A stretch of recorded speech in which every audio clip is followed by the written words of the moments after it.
servicio no solamente suple a lo que los santos falta, sino que también abunda en muchas acciones de gracias a Dios, pues por la experiencia de esta administración glorifican a Dios por la obediencia que profesáis al Evangelio de Cristo y por la liberalidad de vuestra contribución para ellos y para todos. Asimismo, en la oración de ellos por vosotros, a quienes aman a causa de la supereminente gracia de Dios en vosotros, gracias a Dios por su don inefable. Bueno, mis amados hermanos, en este pasaje, mis amados, el apóstol Pablo está hablando con la iglesia de los Corintios.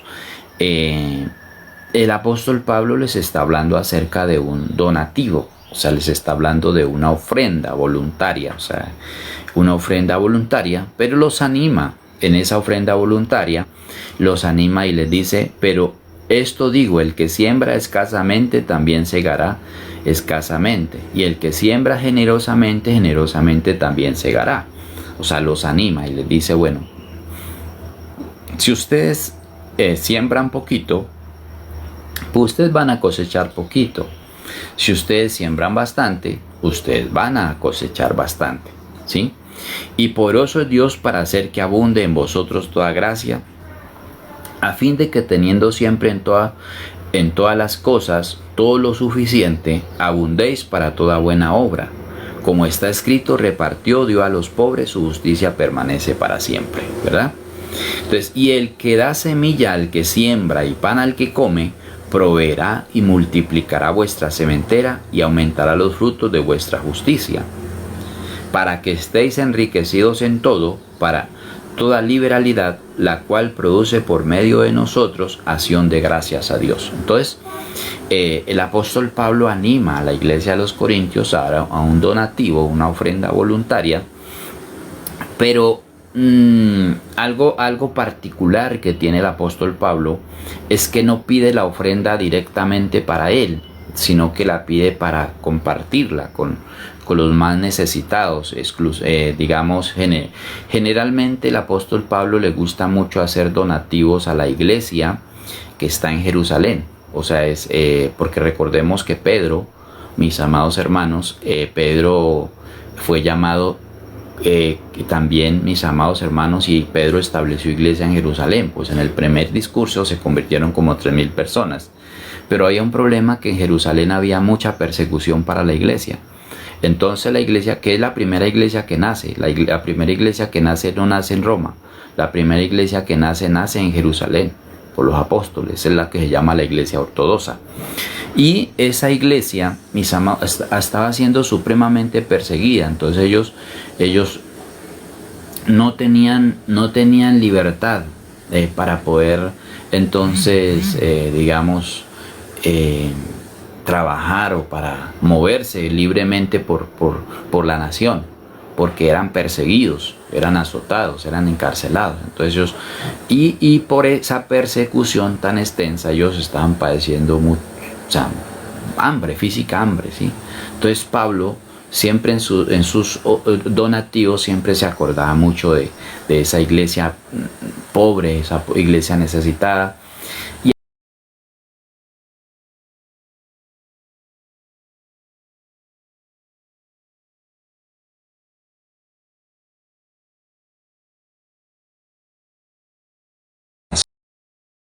Digamos, porque la salvación dice que viene de los judíos, o sea, de ellos viene a nacer este mensaje. Alguien que tenía afecto, pues Pablo era judío.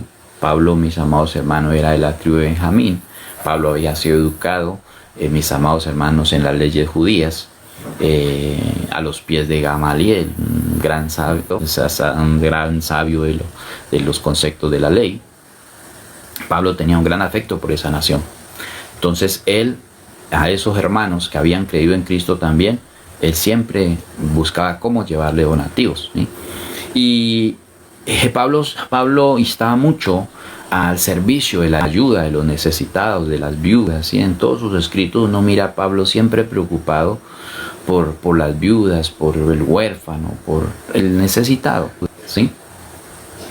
Y vemos a un Pablo, mis amados hermanos, a un Pablo que se había empobrecido económicamente precisamente por servir a los demás. O sea, y el apóstol Pablo era alguien que solo usaba lo necesario, ¿sí? Digamos, su vivienda, su comida, su ropita, sus transportes. Vemos a un Pablo así, de esa manera, y miramos la calidad de apóstol que era Pablo, el llamado que tenía Pablo, ¿sí?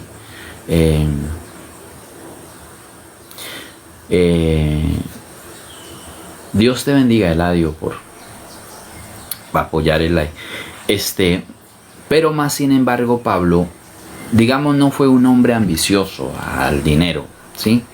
Y miramos que Pablo dice que él mismo se desgastaba él mismo, precisamente, porque aún su propio dinero que él tenía, porque él, cuando Cristo lo llamó, él tenía su platica, pues se había criado ante los grandes allá en Jerusalén, pero él aún todo eso lo invirtió en la predicación del reino. Y ya cuando esa platica que él tenía se le acabó, pues ya él empezó a vivir de lo que le daban los hermanos, ¿sí? De la comidita que le dan los hermanos, la ropita que le daban, ¿cierto? Todo, absolutamente todo. Pero no fue un hombre, o sea, si mira uno todo lo escrito del apóstol Pablo, no mira que fue un hombre que vivió en la ostentacidad, ¿sí? Ni que vivió en palacios, ¿no? Sus últimos días Pablo prácticamente los acabó en una cárcel, ¿sí? No porque hubiera cometido ningún delito, sino porque pues para los judíos el predicar el evangelio era un delito, que anunciar otros dioses era un delito, según los judíos y según los romanos, ¿sí? Porque entonces a Pablo, precisamente por causa de la predicación, lo meten a la cárcel, ¿sí? Y Pablo termina sus últimos días en la cárcel. O sea, imagínese usted, un gran apóstol como lo fue el apóstol Pablo, y mis amados hermanos, pues con lo básico, ¿sí? Allí en Roma estuvo en una casa alquilada cerca de 2 años, ya cuando le dieron casa por cárcel. Y ahí estuvo, y ahí todo el que llegaba le anunciaba de Jesús. Allí se la pasó anunciando a Cristo, ¿sí? Pero sin ser ostentoso, sin buscar realmente de esa grandeza económica, no. Porque eso ni siquiera lo vimos en Cristo, buscar esa grandeza económica ni siquiera en Cristo lo vimos. Y Pablo lo hace de esa manera. Por eso, mis amados hermanos, a pesar de que Pablo senta la base doctrinal de estas iglesias que él empieza a establecer, como la iglesia de Corinto, la iglesia de Colosas, la iglesia de Éfeso, mis amados, la iglesia de Roma, nosotros no vemos a Pablo que mencione un solo texto, o sea, que sea base doctrinal los diezmos, ¿sí? No era base doctrinal los diezmos para Pablo, estoy hablando para Pablo, ¿sí?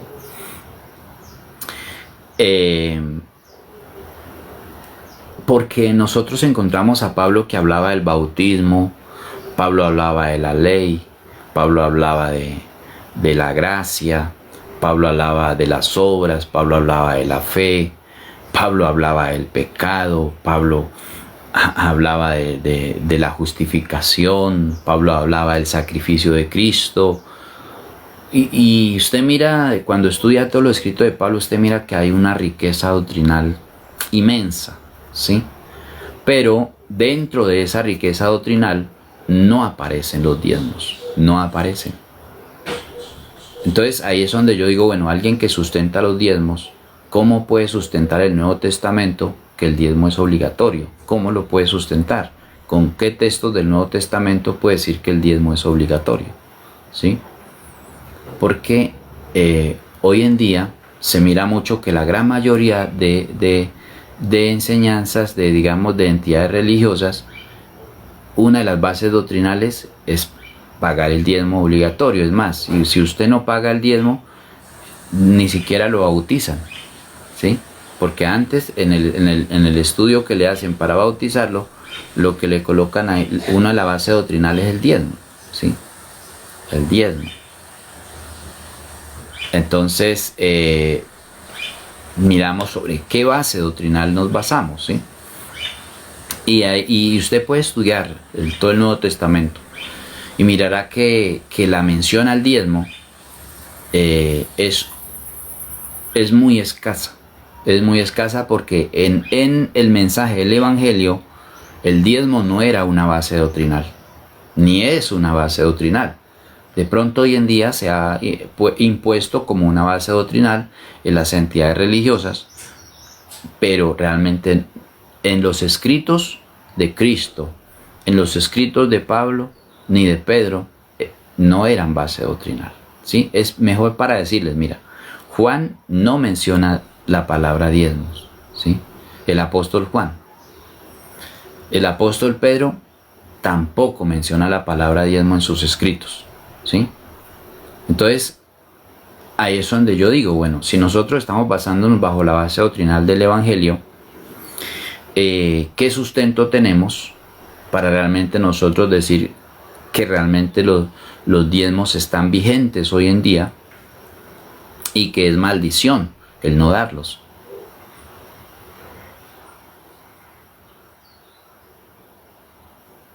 ¿Sí? Entonces, eso es lo que estamos tratando de descifrar. Y si alguien, digamos, puede mostrar un texto en el Nuevo Testamento donde realmente la base doctrinal del Evangelio tenga como base el diezmo, pues, o sea, si realmente lo hubiera, pues digamos, bueno, está bien, ya así, si así está escrito, así es, pero no está, no está. No está porque no era base doctrinal en el Evangelio. Precisamente,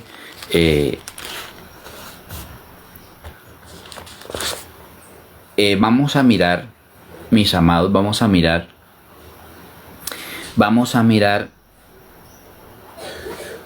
Hebreos capítulo 7 y vamos a mirar por qué no era base doctrinal. ¿Por qué no era base doctrinal los diezmos en el Evangelio? ¿Sí? Porque nosotros pues somos seguidores de Cristo y el mensaje de Cristo es el Evangelio, ¿verdad? Entonces vamos a mirar por qué no era base doctrinal. O sea, cuando estoy hablando base doctrinal es que sea enseñanzas principales en el Evangelio. ¿Sí? Para que porque a veces decimos doctrina y doctrinal y de pronto no lo entendemos tan fácil. Pero doctrina se traduce como enseñanza, es lo que significa realmente. Entonces no era una enseñanza principal en el Evangelio cuando yo le estoy diciendo que no era base doctrinal, ¿sí? Entonces no era una enseñanza principal en los Evangelios o en el Evangelio los diezmos, ¿sí? Y vamos a mirar por qué no era base doctrinal los diezmos. Hebreos 7, 1 al 28. Vamos a lecturar todo el capítulo para tener el contexto. Dice así, vea. Porque este Melquisedec, rey de Salem, sacerdote del Dios Altísimo, que salió a recibir a Abraham, que volvía de la derrota de los reyes, y le bendijo, a quien asimismo dio a Abraham los diezmos de todo, cuyo nombre significa primeramente rey de justicia, y también rey de Salem, esto es rey de paz. Sin padre, sin madre, sin genealogía, que ni tiene principio de días ni fin de vida, sino que hecho semejante al Hijo de Dios, permanece sacerdote para siempre.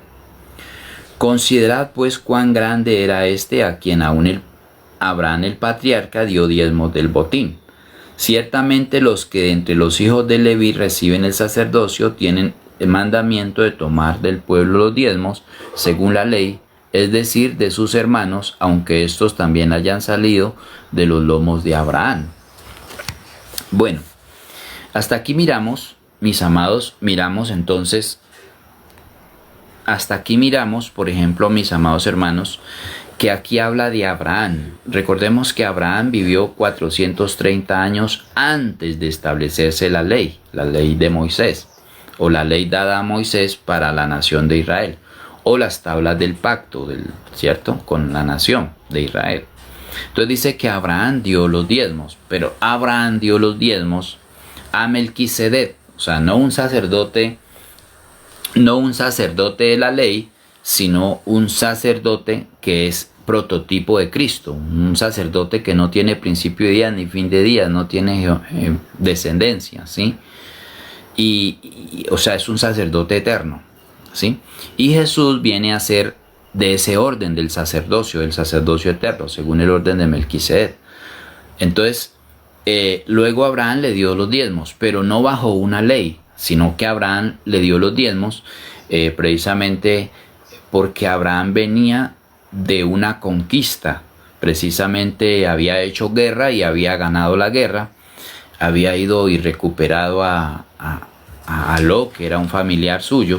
Lot era un hijo de un hermano de Abraham, y lo habían cogido cautivo o secuestrado. Entonces Abraham fue con su ejército y hizo guerra y les quitó las armas que ellos tenían. Es más, cogió personas, lo que ellos y a Lot también, y sus cosas también. Y ahí entonces él venía de camino con esa victoria, con ese gozo de la victoria. Entonces de su corazón le nació entonces darle los diezmos a Melquisedec, que es el sacerdote según el orden, ¿cierto?, del Dios Altísimo, sin padre y sin madre y sin genealogía, sacerdote eterno. Entonces, no es porque hubiera una ley que se lo dijera, sino porque a él del corazón voluntariamente le sale. Y tampoco hay registros de que Abraham lo hacía constantemente, sino solamente en esa ocasión le dio por darle los diezmos a Melquisedec, ¿sí? Pero era mucho antes de la ley. Entonces, porque, a ver, en esta parte es importantísimo que nosotros, cuando estudiemos la Biblia, aprendamos a conocer los contextos bíblicos, ¿sí? Los contextos bíblicos. Y de hecho, esto poco se enseña en las entidades religiosas. Poco se enseña. Precisamente, pues, a ver, ¿qué es un contexto? Mira, por ejemplo, aquí habla de Abraham. Entonces, ¿cuál es el contexto cuando habla de Abraham? Hay un contexto, mis amados hermanos, cronológico de tiempo. Entonces, la lectura está aquí en el presente, pero es un acto que aconteció, mis amados hermanos. Mira, nomás desde Abraham hasta que se estableció la ley habían 230 años, ¿sí? Pero después, todo el tiempo que duró, mis amados hermanos, mientras nació Isaac, luego Isaac tuvo 2 hijos, que fue Jacob y Esaú, luego que entonces Jacob tuvo 12 hijos, luego ellos se multiplicaron ahí en la tierra, hicieron una familia grande, luego entonces estuvieron en Egipto 430 años como esclavos, luego salen de Egipto, o sea, son muchísimos años, ¿sí? Y luego desde allí, desde esa época que ellos están allí, que reciben la tierra prometida, mis amados hermanos, hasta que llega Cristo, mis amados hermanos, son muchísimos años. Para decirle a usted, son más de 2000 años, ¿sí? Entonces, mira que la escritura la estamos lecturando aquí tiempo presente, pero tiene un contexto cronológico, ¿sí? O sea, en el tiempo. Entonces nos estamos trasladando allá más de 2000 años atrás, ¿sí? ¿Y qué había más de 2000 años atrás? Pues no había venido Cristo, ¿sí? No se había establecido el sacerdocio levítico, no se había organizado la nación de Israel con sus 12 tribus, porque todavía ni siquiera habían nacido los hijos de Jacob, ¿sí? Eso es importante para poder entender, ¿sí?, ese contexto cronológico de tiempo. También hay contextos culturales, ¿sí? O sea, la cultura en la cual vivía Abraham en ese tiempo, cómo era la forma de vida, ¿sí?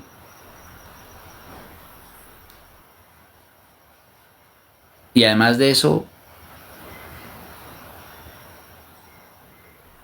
mis amados, hay otros contextos más que es importante tenerlos en cuenta, ¿sí? Está el contexto cercano, que es la parte del versículo donde usted lea parte hacia arriba, hacia abajo.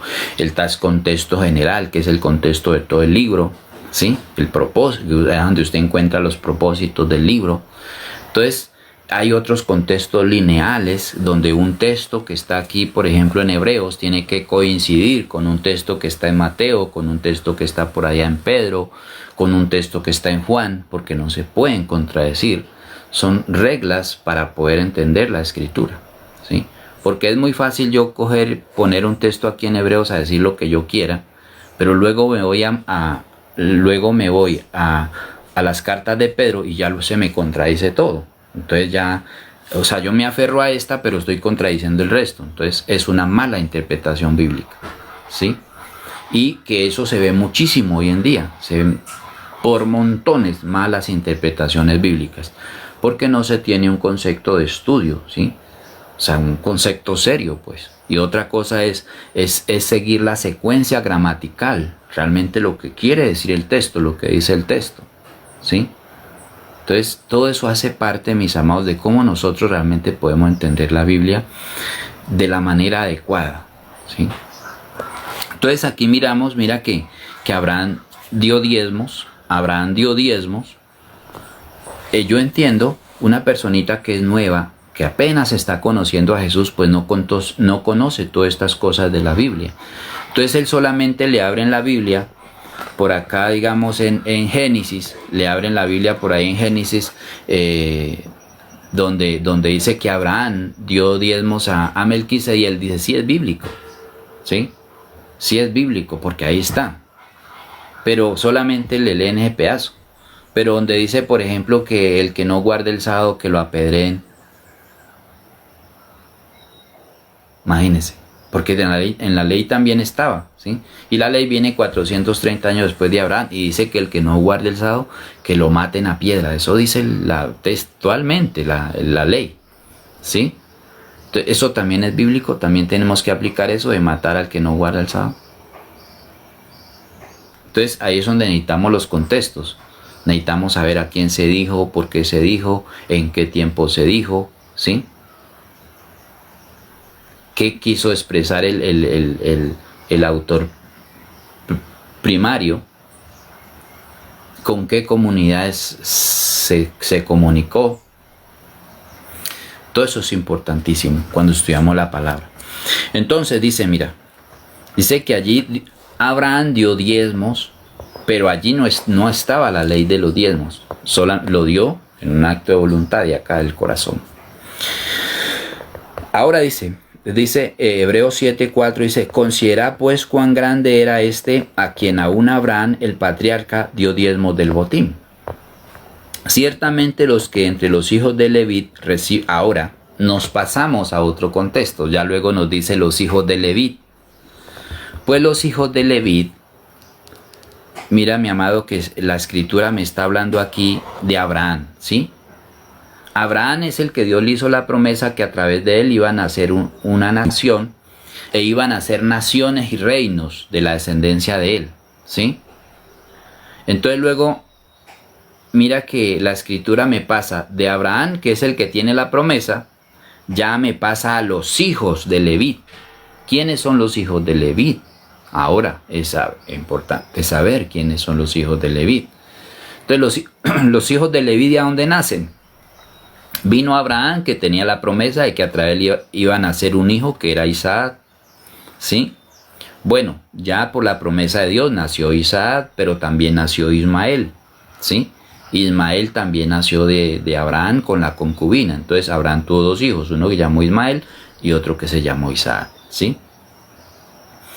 Resulta que entonces ya de ahí Isaac tuvo dos hijos, que fue uno que se llamó entonces Jacob y otro que se llamó Esaú.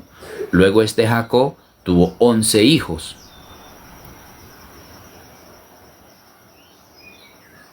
Jacob, ¿cuántos hijos tuvo? ¿Tuvo 11 o 12? ¿Quiénes saben?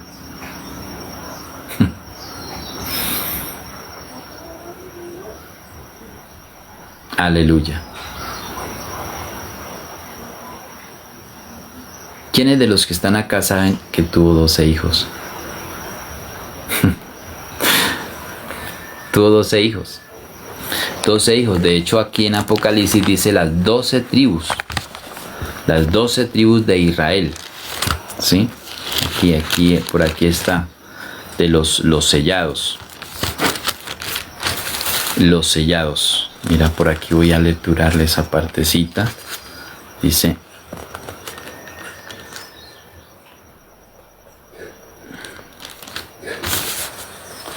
los 144,000 sellados. Bien, después de esto vi a 4 ángeles en pie sobre los 4 ángulos de la tierra, que tenían los 4 vientos de la tierra, para que no soplase viento alguno sobre la tierra, ni sobre el mar, ni sobre ningún árbol.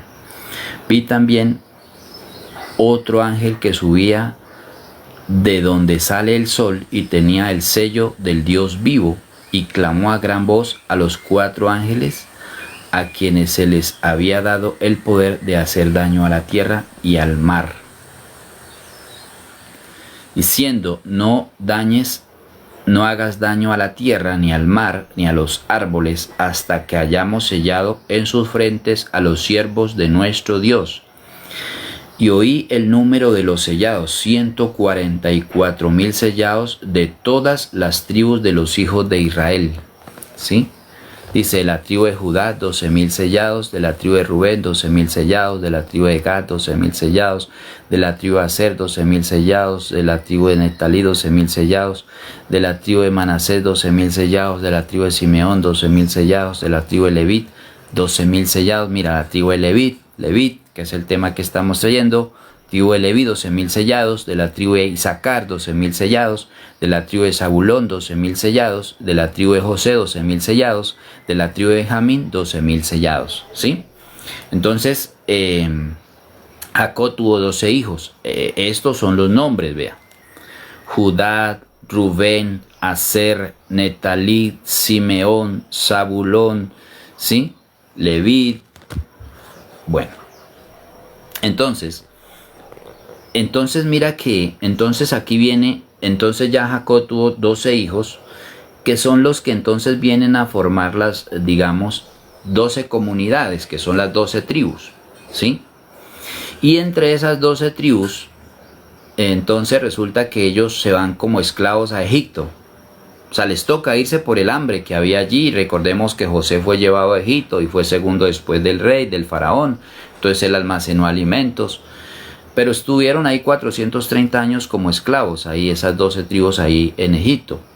Luego de ahí, entonces Dios manda a Moisés para sacarlos de Egipto, para llevarlos a la tierra que fluye leche y miel, que es la tierra que Dios le había prometido a Abraham. Y entonces, bueno, ellos tienen un proceso ahí, salen de ahí, dan vueltas por el desierto, 40 años por el desierto. Y entonces resulta que ya allí, estando en el desierto, se les da la ley, ¿sí? Se les da la ley, las tablas del pacto. La ley es lo que los judíos llaman la Torá, que contiene los 5 primeros libros de la Biblia: Génesis, Éxodo, Número, Levítico y Deuteronomio. Pero mira que cuando ellos entonces salen de esa esclavitud, pasan por el desierto, luego ellos entonces entran a la tierra de Canaán, pero resulta que ahí en la tierra solamente le dan tierra a 11 tribus, y a una tierra, a una tribu, que es la tribu de Leví, no le dan tierras. A la tribu de Leví le dan el servicio del tabernáculo, o sea, que sirviera a Dios. Esa era la herencia de la tribu de Leví. Entonces esa tribu de Leví tenía que recibir el diezmo de las otras 10 tribus, o sea, era un impuesto que Dios estaba poniendo a las 11 tribus, para que de ese impuesto viviera la tribu de Leví, ¿sí? Y todo lo que tenía que ver con el sacerdocio, precisamente en la ley, era a través de precisamente la tribu de Leví. De hecho, Moisés y Aarón eran de la tribu de Leví. Entonces resulta que de ahí entonces se establece el sacerdocio. El sacerdocio tiene que ver todo lo que tiene que ver con el tabernáculo, y luego más tarde con el templo, cuando Salomón construye el templo. Entonces ellos eran los que hacían ese trabajo, unos de sacerdotes, otros de sumo sacerdote, otros de cantores, otros que cargaban digamos el arca, otros que cargaban las cortinas, otros que hacían el aseo, otros, bueno, o sea, todo el oficio que tenía que ver allí alrededor del templo. Eso lo hacía la tribu de Leví, y el sacerdocio se estableció precisamente dentro de la tribu de Leví, el sacerdocio levítico, ¿sí? Y eso es lo que está aquí hablando. Mira, entonces dice Hebreos 7:4, considera pues cuán grande era este a quien Abraham el patriarca dio los diezmos del botín. Pero el contexto cronológico de este Abraham, a pasar al versículo 5, ciertamente los de entre los hijos de Leví reciben el sacerdocio, tienen mandamiento de tomar del pueblo los diezmos según la ley. Entonces, ya el contexto cronológico del versículo 4 al versículo 5, ya el tiempo se hizo, mejor dicho, ya son 330 años después cuando ya se da la ley, ¿sí? Entonces no es el mismo contexto, hay un contexto muy diferente, porque en 230 años pasan muchas cosas, y precisamente pasó el nacimiento de Isaac, multiplicación de esa descendencia, y ya hasta que ellos vienen a ser nación, ¿sí? Y ya luego entonces viene a establecerse el sacerdocio según la tribu de Leví, ¿sí? Ciertamente los que entre los hijos de Leví reciben el sacerdocio tienen mandamiento de tomar del pueblo los diezmos, dice aquí, según la ley. Es decir, de sus hermanos, aunque estos también hayan salido de los lomos de Abraham. Entonces mira que el diezmo, según el sacerdocio levítico, precisamente es establecido por ley, ¿sí? O sea, obligatoriamente. Mientras que el diezmo que dio Abraham 430 años antes no fue por ley, porque no había, en esa época no se había implementado la ley. Abraham solamente tenía la promesa de una descendencia. Entonces Abraham da el diezmo más de voluntad, ¿sí? De un trato específico Dios con él. Pero en la ley, según el sacerdocio levítico, y aquí el versículo es claro, estoy lecturando Hebreos capítulo 7, versículo 5, ciertamente los que entre los hijos de Leví reciben el sacerdocio tienen mandamiento de tomar del pueblo los diezmos según la ley, es decir, de sus hermanos, aunque estos también hayan salido de los lomos de Abraham, ¿sí? Entonces, los levitas, que era una tribu específica, ellos, por ley, tenían el deber de cobrar y de recibir los diezmos de las otras 11 tribus, ¿sí? ¿Por qué? Porque a esa tribu de Leví no se les dio tierra donde pudieran trabajar, y la herencia de ellos era el servicio en el santuario, ¿sí? Entonces, esa ley precisamente dada a Moisés para organizar la nación de Israel. Entre ellas estaba ese tributo, el tributo del diezmo, y era legal precisamente para la nación de Israel, porque la ley es un pacto entre Israel y Dios, ¿sí? Y entre ellos los levitas, la tribu de Leví, porque ninguna de las otras tribus no podía recibir diezmos, ni podía recibirlos, ni tampoco podían cobrarlos como tributo, no. ¿Por qué? Porque Dios lo había establecido por ley así, ¿sí? Entonces, otra cosa, por ejemplo, hoy en día los que quieren cobrar diezmo obligatorio, ¿cómo ellos sustentarían que ellos realmente son descendientes de la tribu de Leví? ¿Sí? Porque aquí el pasaje, la ley lo aprueba, pero para los que son de la tribu de Leví, ¿sí? Para los que son de la tribu de Leví. Dice ahora, 7:6 dice, pero aquel cuya genealogía no es contada entre ellos, tomó de Abraham los diezmos y bendijo al que tenía las promesas. ¿Quién tomó los diezmos de Abraham? Melquisedec. Y sin discusión alguna el menor es bendecido por el mayor. Pero Melquisedec bendice a Abraham. Y a quien ciertamente dice, y aquí ciertamente reciben los diezmos hombres mortales, pero allí uno de quien se da testimonio de que vive, ¿sí? Y aquí ciertamente reciben los diezmos hombres mortales, ¿cierto? Pero allí uno de quien se da testimonio de que vive. Entonces mira que acá, según el orden levítico, precisamente pues los sacerdotes son mediadores, ¿sí? Y los sacerdotes, ellos recibían los diezmos aquí en la tierra porque eran sacerdotes terrenales, ¿sí? Pero, mi amado, dice allí uno de quien sea testimonio de que vive, o sea, está hablando del sacerdocio eterno, ¿sí? De Melquisedec. Pero este sacerdocio eterno de Melquisedec, vamos a ver que es el orden de Jesús, ¿sí? Entonces miramos. Y por decirlo así, en Abraham pagó el diezmo también Leví, que recibe los diezmos. O sea, Abraham cuando pagó diezmos, en un acto de voluntad sin ley, Abraham entonces estaba pagando el diezmo por toda la nación, aunque la nación no existía. Es lo que quiere expresar el autor, ¿sí? Porque él lo hizo solamente en la promesa, ¿sí? Porque aún estaba en los lomos de su padre cuando Melquisedec le salió al encuentro. Mira, Melquisedec es el sumo sacerdote eterno. Si pues la perfección fuera por el sacerdocio levítico, porque bajo él recibió el pueblo la ley, ¿qué necesidad habría aún de que se levantase otro sacerdote según el orden de Melquisedec, y que no fuese llamado según el orden de Aarón?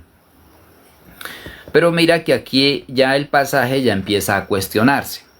Dice, si pues la perfección fuera por el sacerdocio levítico, ¿por qué bajo él recibió el pueblo la ley? O sea, recordemos que en el sacerdocio levítico es que el pueblo recibe la ley, ¿sí? Porque los levitas, la tribu de Leví, son los que han descendencia de sacerdotes para siempre, según la ley, ¿no? Según la ley. Y luego entonces el autor se cuestiona y dice, si pues la perfección fuera por el sacerdocio levítico, ¿por qué bajo él recibió el pueblo la ley? ¿Qué necesidad habría aún de que se levante otro sacerdote según el orden de Melquisedec, y que no fuese llamado según el orden de Aarón? Entonces él hace la pregunta, bueno, dice, bueno, pero si la perfección fuera por el sacerdocio en la ley, o sea, los levitas, porque bajo él recibió el pueblo la ley, ahora la pregunta, ¿qué necesidad habría aún de que se levante otro sacerdote según el orden de Melquisedec y que no fuese llamado según el orden de Aarón? Entonces, luego este otro sacerdote que se levanta es Cristo, ¿sí? Este otro sacerdote que levanta es Cristo, pero él se cuestiona y dice, si la perfección fuera por el sacerdocio levítico, entonces ¿qué necesidad habría de que hubiera venido Cristo? Para decirlo en otras palabras más claras. Perdón. Entonces, precisamente, sigue diciendo, porque cambiado el sacerdocio, necesario es que haya también cambio de ley. ¿Sí? Mira. Porque cambiado el sacerdocio, necesario es que también haya cambio de ley. Entonces, ¿qué pasa? Resulta que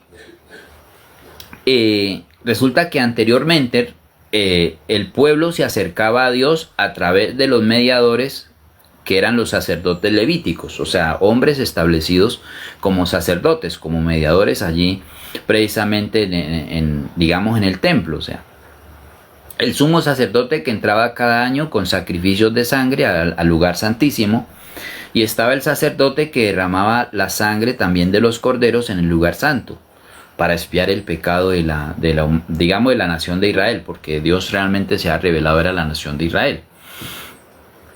Entonces dice, porque cambiado el sacerdocio, necesario es que haya también cambio de ley. Ahora, algo que es importante nosotros entender es que nosotros no estamos bajo el sacerdocio levítico, ¿sí?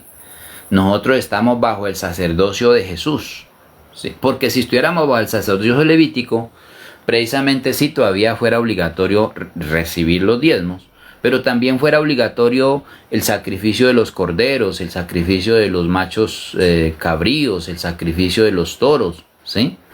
Porque esa era la manera de hacer sacrificios en el Antiguo Testamento, en la ley, ¿sí? Entonces dice, porque cambiado el sacerdocio, necesario es que haya también cambio de ley. Y es evidente que el sacerdocio se ha cambiado, porque si no, entonces la gente, para recibir perdón de pecados, tendría que presentar un cordero, como se hacía en la ley, ¿sí? O un palomino, el más pobre presentaba un palomino y luego ya van y le derramaban la sangre y a través de eso se daba el perdón de pecados. Entonces dice, y aquel de quien se dice esto es de otra tribu, de la cual nadie sirvió al altar. Está hablando de Jesús. Y aquel de quien se dice esto es de otra tribu, de la cual nadie sirvió al altar. Porque manifiesto es que nuestro Señor vino de la tribu de Judá, de la cual nada habló Moisés tocante al sacerdocio. ¿Sí? Porque manifiesto es que nuestro Señor vino de la tribu de Judá, de la cual nada habló Moisés tocante al sacerdocio. Recordemos que Jesús no vino según el orden del sacerdocio levítico, que venían de la tribu de Leví, sino que Jesús vino, según mis amados hermanos, la tribu de Judá, de la cual nadie sirvió al altar, absolutamente nadie, ¿sí? Entonces Jesús es un sacerdote distinto.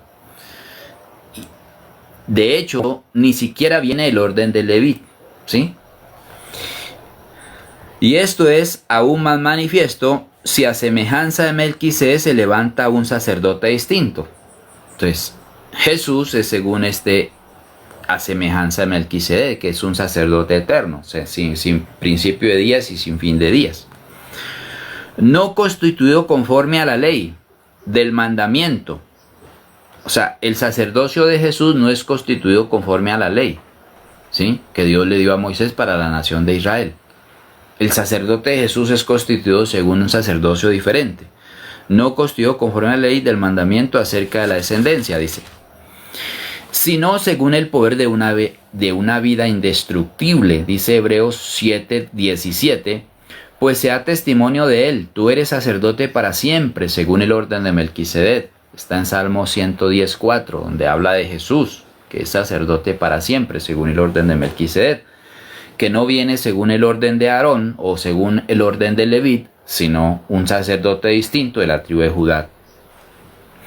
El 18. Queda pues abrogado el mandamiento anterior a causa de su debilidad y ineficacia. ¿Sí, mira? Entonces, ¿qué pasa? Cuando viene Jesús, se corta el orden del sacerdocio. O sea, ya no es esos sacerdotes terrenales que van a ofrecer sacrificios por el perdón de la humanidad, por la paz de la humanidad, por la acción de gracias de la humanidad. Ya no son esos sacerdotes terrenales. Ya esa labor la iba a hacer Cristo mismo, ¿sí? Entonces, cuando llega Jesús, se corta ese sacerdocio terrenal, ¿sí? Y precisamente el objetivo de los diezmos era sostener a esos sacerdotes terrenales, ¿sí? Ese era ese objetivo. Entonces, al cortarse ese sacerdocio, pues también el resto de la ley también se queda cortada. Y eso es lo que dice aquí, vea. Hebreos 7:18. Queda pues abrogado el mandamiento anterior a causa de su debilidad y ineficacia. Sobre la cuestión que se hace el autor, dice, si la perfección fuera por el sacerdocio levítico, no fuera necesario que hubiera ni otro sacerdote después, como es Cristo. Entonces aquí dice que ese mandamiento dice que queda abrogado, o sea, digamos en el sentido anulado, porque abrogar es anular, queda abrogado el mandamiento anterior a causa de su debilidad y ineficacia. O sea, que resulta que esos sacrificios no pudieron satisfacer a Dios, ¿sí? Y, mis amados, ese sacerdocio humano que se establecía según la ley no pudo realmente perfeccionar al ser humano, ¿sí? Entonces ahí dice, queda pues abrogado el mandamiento anterior a causa de su debilidad e ineficacia, ¿sí? Queda pues abrogado el mandamiento a causa de su debilidad y ineficacia. O sea, el mandamiento fue débil para perfeccionar al ser humano, ¿sí? Realmente no alcanzó a perfeccionarlo.